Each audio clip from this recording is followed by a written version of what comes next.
Hey guys, welcome to the garage. Today we're going to do a quick and easy oil change on a 2015 Jeep Grand Cherokee. I'm pretty sure that everything you're going to see here is the same for the 3.6 liter Grand Cherokee 2012 until 2020 into the 2021 body style change. So before we get started, I've got 6 quarts of Mobil 1 synthetic 5W20 and a Mobil 1 cartridge style oil filter. Okay, first we're gonna drain the old oil out. I do have a jack under here lifting the vehicle probably about 3 inches. Not much, the tires aren't anywhere near coming off the ground, and I could fit under here with no jack. So that's why I'm not putting it on jack stands. If it were to leak down, I'd be fine. So I just do this for convenience. Right here is the drain plug, and let's see if I can zoom in on it. It is a 16 millimeter. And it's at an angle, so we'll put the drain pan kind of right over here, and let me move the camera and we'll start draining.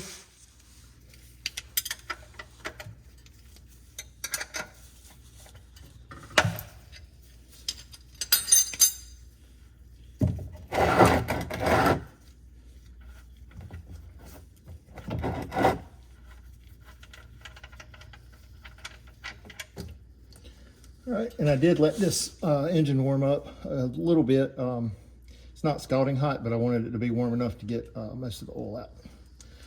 So we're gonna let that drain for a few minutes, and we'll put the plug back in when it stops. Okay, so just about stopped now. This drain plug does have a plastic washer on it, so you want to look at it and just make sure it doesn't look like it's starting to crack or wear. I think this one's been replaced about 2 oil changes ago, and it looks fine. These plugs do not have a magnet on it, so there's really no debris or anything to look for on there.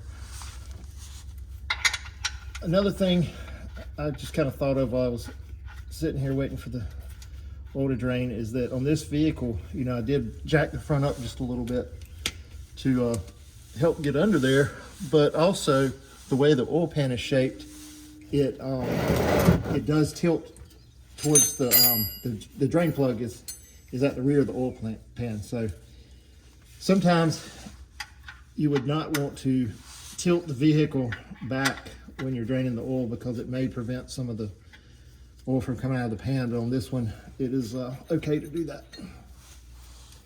So I'm just gonna snug up the bolt where I feel like it's not too loose, not too tight. And we'll go up top and do the filter and refill.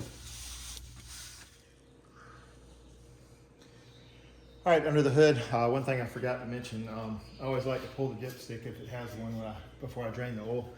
It helps create any vacuum when the oil's coming out the drain in the oil pan and causing splashing. So that's just something that I prefer to do. This engine cover has a oil filter hole, but it's pretty useless because it's probably about that far down in there. So the engine cover literally lifts off. It's got these little balls and rubber sockets. So take that off. And down, let's see if I can even see it on camera here. Right here, let me pull this off.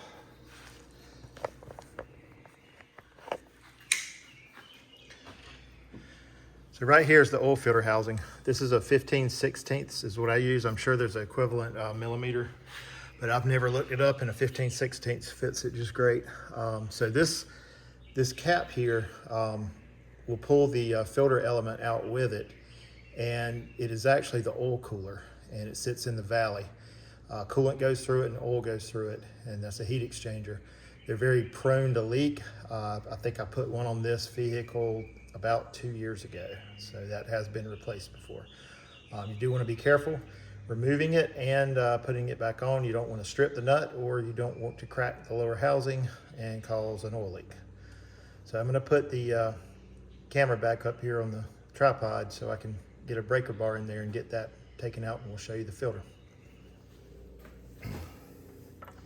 Now when you're removing these, the plastic will creak, and it sounds bad and scary the first time you do it, but it's normal. So Just want to use very easy motion. It really shouldn't be hard to get off.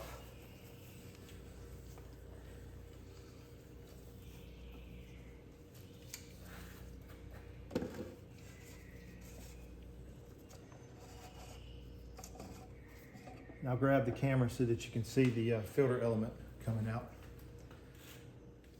So when you get all the threads loose, it will lift out like this, and any oil should drip down in there, so you shouldn't have anything that drips down below the vehicle. Now I'm going to put the camera down and pull this element out and put it in this bag. So give me 1 second and I'll show you more about that when we get to the new filter. So in the box of the new filter, the element has an O-ring on the end that goes down and seals. So we're going to want to take some used oil, it's fine, and just make sure that that gets a little bit of oil on it so it doesn't bind and peel the O-ring off as it's going in. And in the box, you want to make sure that you have a new O-ring for the housing cover. Do not want to reuse that. So I'm going to take a pick and just go under the edge, grab it, roll it off. Grab a little bit of oil for the new one. And then you can just slide this on by hand. It does go past the threads into a little recess here. And once I get it on, I like to kind of just go around it. Grab my pick, I dropped it. Just like to go around it and make sure that it isn't twisted, because you can roll it when you put it on and you don't want it to actually be twisted. So just gonna clean out these threads from any kind of debris.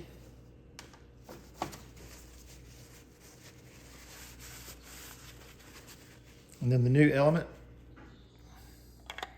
goes in like that and it snaps.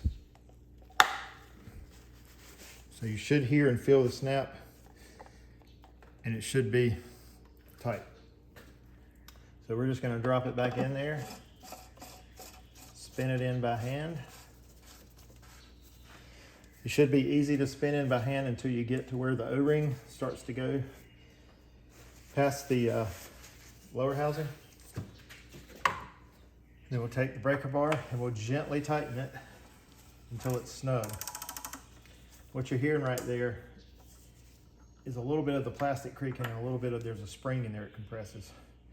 So once it's snug, basically you're not relying on the tightness of the housing coming together to seal it from oil leaking out. You're relying on that O-ring being down in the lower housing. So the tightness, once you get it snug, does not matter. You do not want to over tighten it. So I'm just going to do it this one little last bit.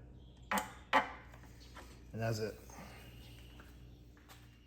Okay, filling it up is easy enough. We've got the new oil, we've got funnel.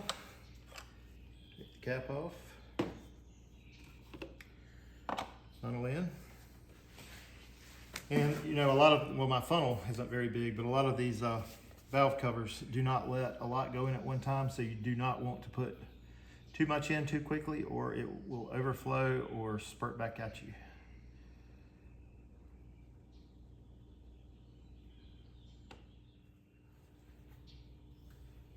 I've put 5 1/4 or 5 1/2 quarts in so far. The specification for this is 5.9 quarts, and as you know, you never get it all out. So if my memory is correct, I think around 5 1/2 it reads full. Did not mention that I haven't put the dipstick back in yet, because I like to leave it out for air when you're filling that back up with oil. You can, if the engine's sealed, you can get burps coming back, and it can burp some of the oil back out at you. So if you do have a dipstick on your engine, a lot of new ones don't, but I do like to leave that up for that purpose. So I'm gonna get the funnel out and we will start it. Make sure we get oil pressure, let it run for probably 20-30 seconds. And then we will shut it off and check the level, see if we're good.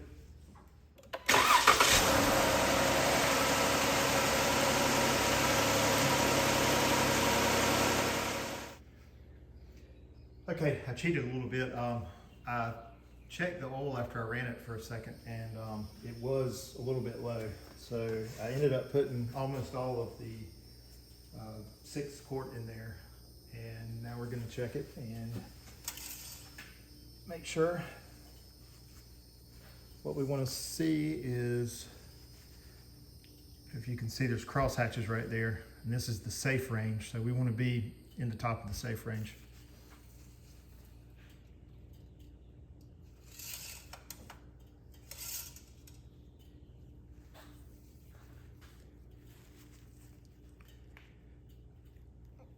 There we go. Okay. All right, so we're good. It's hard to see, but it's actually, the thick part's there, but it actually did cover up to about right there.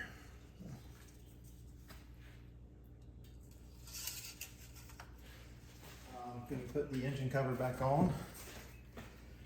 Make sure it's snapped down and not flying around.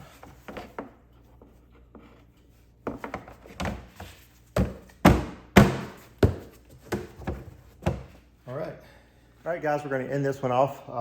Pretty quick oil change on a Jeep Grand Cherokee 3.6. Like and subscribe, and we'll catch you in the next video. Thanks.